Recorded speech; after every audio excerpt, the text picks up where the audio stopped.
നിങ്ങളുടെ വരുമാനം 2,00,000 താഴെയാണെങ്കിലും നിങ്ങൾ ഇൻകം ടാക്സ് റിട്ടേൺ ഫയൽ ചെയ്യേണ്ട ആവശ്യകതയുണ്ട് എന്ന് ഞാൻ പറഞ്ഞാൽ നിങ്ങൾ വിശ്വസിക്കുമോ? ഇന്നത്തെ വീഡിയോയിൽ നമുക്ക് ആരൊക്കെയാണ് മാൻഡേറ്ററി റിട്ടേണുകൾ ഇൻകം ടാക്സ് റിട്ടേണുകൾ ഫയൽ ചെയ്യേണ്ടതെന്ന് നമുക്ക് ഡിസ്കസ് ചെയ്യാം. As per income tax act 1961. ഇതൊരു മിത്തല്ല, ഇതൊരു ഫാക്റ്റാണ്.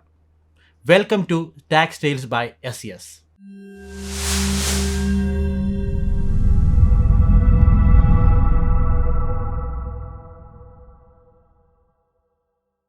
അണ്ടർ ഇൻകം ടാക്സ് ആക്ട് നിങ്ങൾ റിട്ടേൺ ഫയൽ ചെയ്യുന്നതിൻ്റെ ബാധ്യതകൾ ഡിപ്പെൻഡ് ചെയ്യുന്നത് നിങ്ങളുടെ source of income, amount of income, residential status, മറ്റ് പല factors depend ചെയ്തായിരിക്കും.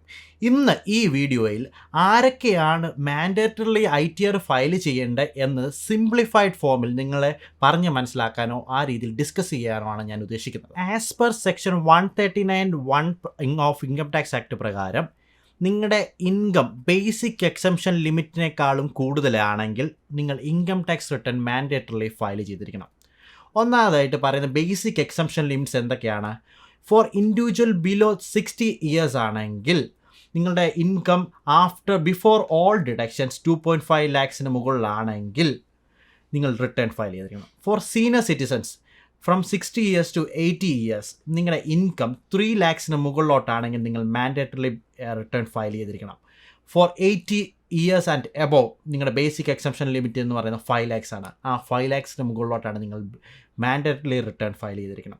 Regardless of any income, private limited companies, firms, LLP നിങ്ങളുടെ ഇൻകത്തിനെ ബേസ് ചെയ്തല്ല, നിങ്ങൾ മാൻഡേറ്ററി എല്ലാ വർഷവും റിട്ടേണുകൾ ഫയൽ ചെയ്തിരിക്കണം. നിങ്ങളുടെ ഇൻകം ബേസിക് എക്സംഷൻ ലിമിറ്റിനേക്കാളും താഴെയാണെങ്കിലും നിങ്ങൾ റിട്ടേൺ ഫയൽ ചെയ്യേണ്ട ചില മാൻഡേറ്ററി സിറ്റുവേഷൻസ് ഉണ്ട്.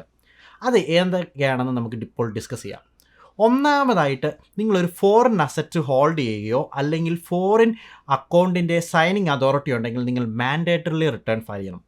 രണ്ടാമതായിട്ട് നിങ്ങളൊരു സാമ്പത്തിക വർഷം ഇലക്ട്രിസിറ്റി ബില്ല് 1,00,000 മുകളിലാണ് അടച്ചേക്കുന്നതെങ്കിൽ നിങ്ങൾ മാൻഡേറ്ററി റിട്ടേൺ ഫയൽ ചെയ്തിരിക്കണം. മൂന്നാമതായിട്ട് നിങ്ങൾക്ക് 1 കോടിയിൽ കൂടുതൽ ബാങ്ക് അക്കൗണ്ടിൽ ഡെപ്പോസിറ്റ് ചെയ്തിട്ടുണ്ടെങ്കിൽ നിങ്ങൾ മാൻഡേറ്ററി റിട്ടേൺ ഫയൽ ചെയ്യണം. നാലാമതായിട്ട് നിങ്ങളൊരു ഫോറിൻ ട്രാവൽ ചെയ്തെന്ന് വിചാരിക്കുക. ഫോറിൻ ട്രാവൽ ചെയ്തപ്പോൾ 2,00,000 മുകളിലേക്ക് നിങ്ങൾ എക്സ്പെൻസസ് വന്നിട്ടുണ്ടെങ്കിൽ നിങ്ങൾ മാൻഡേറ്ററി റിട്ടേൺ ഫയൽ ചെയ്യണം. അഞ്ചാമതായിട്ട് ഒരു ഫോറിൻ ടാക്സ് ക്രെഡിറ്റ് റിലീഫുകൾ സെക്ഷൻ 90 പ്രകാരം, 90A പ്രകാരം, 91 പ്രകാരം നിങ്ങൾക്ക് റിലീഫ് ക്ലെയിം ചെയ്യണമെങ്കിൽ നിങ്ങൾ മാൻഡേറ്ററി റിട്ടേൺ ഫയൽ ചെയ്തിരിക്കണം. ആറാമതായിട്ട് നിങ്ങൾക്ക് പ്രൊഫഷണൽ ഓർ ബിസിനസ് ഇൻകം പ്രിസംപ്റ്റീവിൻ്റെ കീഴിൽ നിങ്ങൾക്കുണ്ടെങ്കിൽ നിങ്ങൾ മാൻഡേറ്ററി റിട്ടേൺ ഫയൽ ചെയ്തിരിക്കണം. Even if it is not mandatory you can file ITR. നിങ്ങൾ മാൻഡേറ്ററി അല്ലെങ്കിൽ പോലും നിങ്ങൾക്ക് ചില സമയങ്ങളിൽ ITR ഫയൽ ചെയ്യാൻ സാധിക്കും. അത് ഏതൊക്കെ സാഹചര്യങ്ങളാണ്? ഒന്നാമത് ക്ലെയിം എ റീഫണ്ട്. അതായത് നിങ്ങൾക്ക് ചിലപ്പോൾ ചില ഇൻകത്തിൻ്റെ ബേസിൽ FDയുടെ ഇൻട്രസ്റ്റിൽ TDS പിടിക്കുക, അല്ലെങ്കിൽ നിങ്ങളൊരു ഫോറിൻ ട്രാവൽ ചെയ്യുമ്പോൾ TCS അവർ കളക്ട് ചെയ്തിട്ടുണ്ടാകാം. ആ സാഹചര്യങ്ങളിൽ നിങ്ങളുടെ എക്സംഷൻ ലിമിറ്റിൻ്റെ ബേസിക് എക്സംഷൻ ലിമിറ്റിനേക്കാളും താഴെയാണ് നിങ്ങളുടെ വരുമാനമെങ്കിലും നിങ്ങൾക്ക് റിട്ടേൺ ഫയൽ ചെയ്യാം ഫോർ ക്ലെയിമിങ് ദോസ് റീഫണ്ട്സ്. ആ റീഫണ്ട്സ് ക്ലെയിം ചെയ്യാനായിട്ട് നിങ്ങൾക്ക് റിട്ടേൺ ഫയൽ ചെയ്യാം. രണ്ടാമത്തെ കേസസ് ചിലപ്പോൾ ചില ബിസിനസ്സുകൾ ചെയ്യുമ്പോൾ ചിലപ്പോൾ ലോസസ് വരാം. ആ ലോസസ് അടുത്ത വർഷങ്ങളിലേക്ക് ക്യാരി ഫോർവേഡ് ചെയ്യാനായിട്ട് നിങ്ങൾ റിട്ടേൺ ഫയൽ ചെയ്യാൻ സാധിക്കും. അത് വോളണ്ടറിലി നമുക്ക് റിട്ടേൺ ഫയൽ ചെയ്യാം.